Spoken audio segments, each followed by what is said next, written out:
Why do people cheat in relationships? There are many reasons why people cheat. Some people are dissatisfied with their relationship or sex life. Others have difficulty controlling their impulses, while others are looking for validation. Have you ever cheated or been tempted to cheat? If yes, why do you think that was? Your own honest reflections can also give you some insight into the phenomenon of cheating. There are various types of cheaters and reasons for cheating. Desire affairs are actually fueled far more by desire rather than sex itself. There are profound desires that motivate people to cheat: attention, feeling special, feeling important. An affair provides something that is often lacking or diminishing in the primary relationship. Affairs are way less about sex and a lot more about desire. Desire for attention, desire to feel special, desire to feel important. The affair partner lavishes new devotion on the person, making them feel seen again in ways they yearned for. There is an intoxication of being the center of someone's world again, being reminded of one's attractiveness and lovability. Moreover, the very structure of keeping an affair secret and restricted nurtures the desire. The inability to have complete possession of the affair partner, unlike the marital partner who is fully available, keeps one continually wanting. There is an aggregated thrill, curiosity, and anticipation for the next stolen moment together. Unlike the reliable and predictable marital partner, there is mysteriousness and ambiguity that fuels longing. The incompleteness keeps feeding an emotional and erotic charge. There's a preoccupation, possessiveness, and desire for the unattainable. Conclusion: affairs often tap into and are propelled by unfulfilled desires for attention, affirmation, and intrigue. The shadows and incomplete satisfaction of an affair, paradoxically and powerfully, are what keep wanting more. It is desire itself that grows through being unrequited. Attention, feeling special, a desire for attention and feeling special or important may draw people into affairs. An affair partner tends to lavish praise, flattery, and affirmation, making them feel admired and validated again. Unlike a partner who has become inured or feels used to you after years together, this once familiar admiration gets ignited again. There is magic in feeling truly seen by a new person who finds you impressive. Getting attention and external validation is like a drug for some people. Game players are all about getting attention and validation. Their selfish needs drive them, and they have little concern for consequences or hurting people's feelings. When I asked Diane what she was looking for by cheating, she said, "Probably validation. I had very low self-esteem, and male attention boosted my ego more than anything else. I was also a people pleaser, and I had sex with people to make them happy, even though that meant potentially hurting someone else. I didn't care, to be honest. I just did whatever made me feel good." But not all attention seekers are game players. Some might feel their partner doesn't pay them enough attention, or as Lily said, when you're in a relationship with someone for a long time, you can start believing you're not attractive to others and get caught up in the attention you don't expect to get. Conclusion: some attention seekers are narcissistic game players. Others have low self-esteem and confidence, and cheating is a way for them to get attention and validation. When something is missing in the relationship, can you get everything from one partner? Should your partner fulfill all your needs? What happens when they don't? Affairs are often attempts to rediscover emotional dimensions that feel diluted or lacking amid the routines of daily life and stable relationships. There can be a grinding down of aliveness through recurring roles and responsibilities.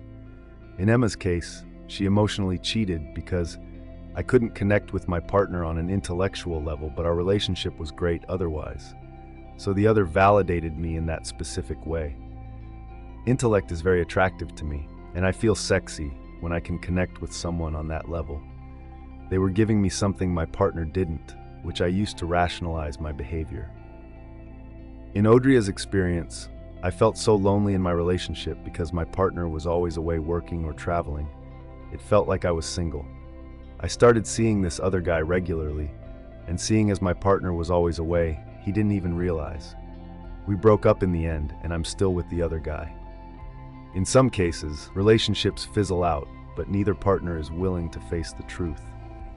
The relationship might have gone stale, and when an opportunity to have some fun and excitement arises, they go for it. This was John's experience. I wasn't consciously aware of this at the time, but I cheated because I wanted something or someone new. Things weren't really working out with my girlfriend at the time, and when I met this other woman, it was exciting and new. My girlfriend found out, and that obviously really hurt her. I wouldn't do that to someone now. Conclusion: some people cheat because they feel their partner isn't meeting their needs. Consequently, having those needs met becomes more important to them than the health of their primary relationship. Reclaiming a lost identity: some people turn to affairs later in life to reconnect with a more youthful, vibrant side of themselves that feels suppressed. The predictable responsibilities of marriage and family can cover over a sense of identity. When we seek the gaze of another, it isn't always our partner that we are turning away from, but the person that we have ourselves become. And it isn't so much that we're looking for another person as much as we are looking for another self. As the years go by, a person may mourn the loss of their adventurous, rule-breaking adolescent self that is now buried under layers of duty and obligation. Or they may grieve parts of their ancestral cultural roots that assimilated away. An affair revives those feelings of giddiness, uncertainty, rebellion, and individualism that are markers of teenage identity formation but get ossified in the grown-up world. It cultivates forgotten modes like playfulness, curiosity, spontaneity, and creativity. Rather than indicating dissatisfaction with the spouse per se, this affair motive expresses a quest for relating to hidden dimensions in oneself. It represents a desire for wholeness, integrating forgotten preferences, mannerisms, aspirations into one's psyche and lived experience. Fear of facing the truth. Some people cheat because they're afraid of facing and admitting the truth. Maybe their relationship isn't working, or they found someone else, but they're too afraid to say so. Daniel admitted, "I was too much of a coward to tell my ex that the relationship wasn't working for me." Anna, who was married to a man named Dave, fell in love with another man she met at work. Eventually, Dave became suspicious and confronted Anna, but she denied all his allegations, told him he was being paranoid, and refused to engage in conversation about it. She was too afraid to leave her marriage. She enjoyed parts of it, and they'd been married for a long time. A divorce would cost a lot of money, energy, and time, and she didn't want to hurt Dave's feelings by telling him she'd fallen in love with someone else. She thought, as long as Dave doesn't find out, why can't I have both? Anna's selfishness drove her to start an affair, and fear kept her trapped in a seemingly unfulfilling marriage. Conclusion: some people cheat because they're unhappy in their relationship, but they have the option of speaking to their partner about it, trying couple counseling, or separating. Dissatisfaction is a rationalization. It's not an excuse or satisfying reason. Honesty might be difficult to deal with in the moment, but it's easier than dealing with ongoing deceit, secrecy, and gaslighting. Sexual dissatisfaction. Dora once dated a married man who told her, "My wife doesn't enjoy oral sex, so what choice do I have but to find it somewhere else?" In many couples, one partner wants to have sex more than the other. Consequently, they rationalize cheating with not getting their sexual needs met in terms of frequency, type of sex, or certain sexual acts. They might complain that their partner never wants to have sex, or just isn't a sexual person, but without considering why that is the case. Many blame their partner, but if your partner doesn't want to have sex with you, I wonder how good the sex is. Many women say no to sex because the sex just isn't that interesting to them. Conclusion: sexual dissatisfaction is one of the main reasons why people cheat. But maybe instead of cheating, it's worth exploring, as a couple, why your sex life isn't satisfying and how you can reignite the flame. However, some people have a sex or porn addiction, and their partners cannot satisfy them because their sex drive is insatiable. For them, therapy is probably the best option. The forbidden fruit effect, impulse control problems. Humans don't like rules and being told what to do because it threatens their sense of freedom. Things that are forbidden entice us and awaken a curiosity that's almost impossible to contain. Cheating can be one of those forbidden fruits. When you cheat, it alleviates that agonizing curiosity and makes you feel free and in control. Something people who cheat have in common is that affairs make them feel alive. The excitement of doing something forbidden drives some people to cheat. There is the pure sense of excitement, for people to cheat on their partner due to having to act on an impulse and not knowing how to say no. They could actually truly love and care about their partner, but they have a physical attraction urge that they have to act on. Delon said, "I cheated on my girlfriend with someone that I had a strong physical and emotional connection with, but who wasn't available to me at the time. On a night out, she came on to me, and I couldn't resist. There was a lot of alcohol involved as well. I felt horrible as soon as it was over." Excitement can drive a person to cheat, but once the deed is done and the hormones subside, they often regret what they've done. Conclusion: most people in relationships have probably been tempted to cheat, but they resist because they have the necessary control, foresight, and respect for their partner. Not being able to resist temptation can be due to alcohol, but it's often an impulse control problem. Learning to control your impulses is entirely possible when you take responsibility and put in a little effort. Self-saboteurs, reckless sexual behavior, including cheating, is a form of self-destructive behavior, also known as self-sabotage. Ella said, "Every time I cheated, I felt so guilty and ashamed. It was like I was looking for confirmation of what a terrible person I am. Like I wanted to prove that I was bad at relationships and couldn't be faithful. It's like I didn't want to be happy. I wanted to self-destruct." Nina also experienced this when she was younger. It was so destructive. Whenever I was happy in a relationship, I would cheat on my partner so I could feel guilty and terrible about myself. I didn't know that at the time. It took a lot of therapy to understand what I was doing. One reason people cheat physically and emotionally is to sabotage their current relationship, as they are not happy but do not know how to tell the other person. In line with this, Harry said, "I wasn't man enough to tell her I wasn't happy, so I cheated on her and didn't even try to hide the evidence. She broke up with me, and I was kind of relieved." Jack said a very similar thing. "I was very loved by the person I cheated on, but I was in a bad place, and I used her as a distraction even though I knew the relationship wouldn't last. I couldn't communicate that to her, so I forced her hand by telling her I cheated on her." Lily explained that she cheated because the relationship was ending. "I knew we weren't forever. We were going to break up when I was going traveling, and I didn't tell him because I didn't want to hurt his feelings." Conclusion: sometimes cheating is an act of sabotage. Instead of engaging in honest and open communication, they deliberately destroy the relationship. Some people cheat to confirm the negative beliefs they hold about themselves. Immaturity and selfishness. Many people I spoke to rationalized their cheating by saying they were young, selfish, and immature. In Isabel's words, "Reflecting on it now that I'm happy, I would never do that to my husband and kids. But back then, I was very immature and selfish. I had a lot of anxiety and therefore drank a lot. When I cheated, it always happened in the context of alcohol and partying. Everyone was cheating on each other, and people cheated on me, so it kind of became normal." Ella had a similar response. "When I was young, I cheated all the time and on every partner I had. I just didn't care, and I was drunk a lot. I didn't care about consequences. My attitude was, what they don't know can't hurt them. My behavior back then was generally selfish and reckless." Conclusion: people who are immature have difficulty taking responsibility, understanding consequences, seeing things from another person's perspective, and always blame others. A perfect recipe for cheating.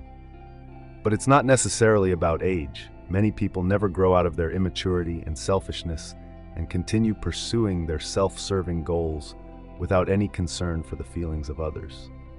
Personal crisis. Many people are not happy in life.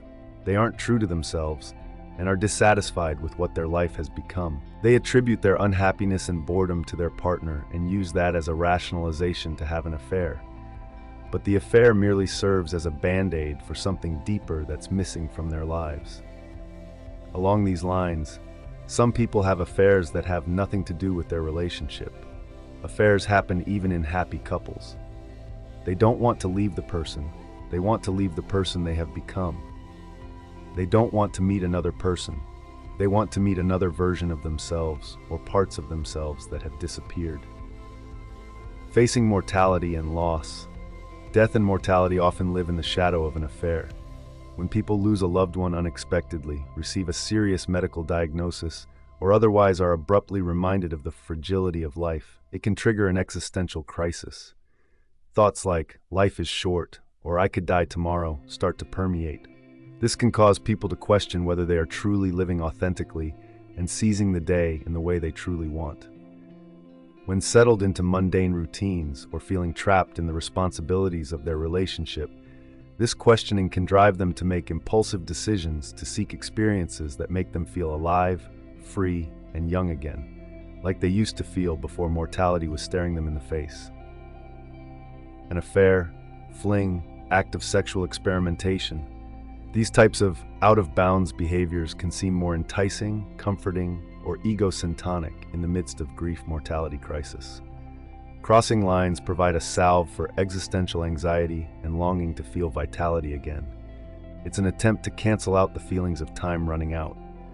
The key is that facing one's mortality lowers inhibitions and presses one to evaluate if they're truly living to the fullest. People do what they think they are allowed to do or can justify themselves based on their rules and personal boundaries. So grief, loss, etc. can bend people's rules about what is permitted. For some, that pressing question leads them to cross lines as an unconscious coping mechanism or reaction to the life is short effect. The affair helps them feel alive and free in the face of the reality that life is aphy. Game players are generally quite or very narcissistic, and they will probably never change, no matter what you do, say, or wear. They understand that unfaithfulness is hurtful to the other person. They're not blind or ignorant, but they don't care. They're only interested in their own desires and needs being met. Eliza married a wealthy accountant who was charming, witty, and always the life of the party. When Eliza returned home from the hospital after giving birth to their daughter, she could smell another woman's perfume on their cats. With her newborn in her arms, she confronted her husband, who simply laughed and told her she was imagining things. It eventually transpired that he wasn't only sleeping with one other woman, but several, and had been from the very beginning. For Eliza's husband, cheating had nothing to do with dissatisfaction or boredom in the relationship. He was driven by his desire and need for validation, which he needed from various sources. His marriage to Eliza was about status, having a trophy wife, but never about genuine commitment and intimacy. Conclusion: game players like Eliza's husband cheat because they can. To them, love and relationships are a game. They play with other people's feelings without regret or guilt. They gain validation from the attention and affection of other people. Pursuing and having multiple sexual partners is exciting and thrilling, and it makes them feel powerful, wanted, and in charge. Their self-esteem is based on being attractive to other people. Instead of cheating, try this. If you're unhappy with your life and think that's because of your partner, consider whether it might be something within you, some deeper unhappiness you haven't addressed. Maybe you're feeling stagnant in life because you've achieved all your goals. Maybe your life didn't turn out the way you thought it would. Instead of having an affair, which could be devastating for your partner and kids if you have them, and your life in general, try a new hobby.